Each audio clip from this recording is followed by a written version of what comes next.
Чесне голосування, справедливі зарплати та мотивація для молоді залишатися в Україні. До виборів 6 днів. Кандидати у президенти проводять останні зустрічі з виборцями перед Днем тиші і роздають останні обіцянки. Далі політичний дайджест. Україна обирає президента.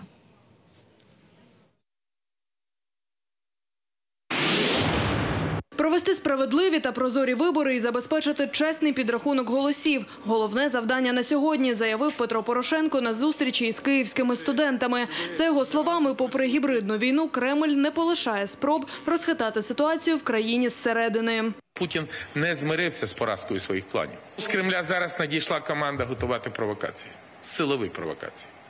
Виборчу кампанію явно б хотіли перевести в формат вуличних зіткнень. Це вже не для когось кандидатів. Це спроба зірвати вибори. Їх мета – щоб в Україні пролилася кров. Українська кров. І лише абсолютно професійні дії більшості з правоохоронних органів ламають цей сценарій. Відновити промисловість, створити нові робочі місця і так стимулювати економіку, пропонує Юлія Тимошенко. Аби українці не їхали, каже, варто створити гідні умови праці вдома, а ще запровадити обов'язкове медичне страхування та змінити кредитну і податкову системи. Особлива увага молоді. Кожна молода людина, якщо захоче, зможе піти і взяти мікрокредит під контролем банку, так як це є в усьому світі.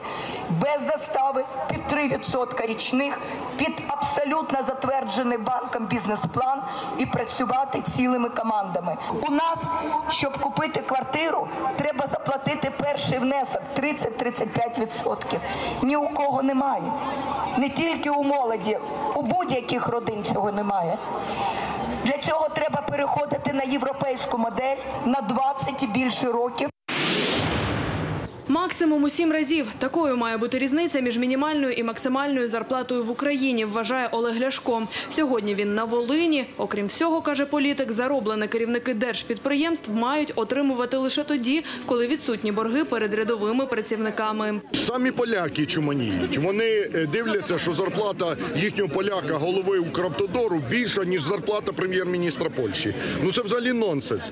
Якщо в тебе в автодорі роботяга простий зарплати не получає з грудня місяця, ти не маєш права як керівник отримати зарплат. Не може бути такого розриву. 6 тисяч гривень середня зарплата в Україні, а вони собі мільйонні зарплати кожен місяць получають. За чий рахунок? За рахунок кожної людини. Залізли в кишеню, ограбили. Я припиню цей бардак і наведу порядок в оплаті праці керівників державних компаній і державних чиновників.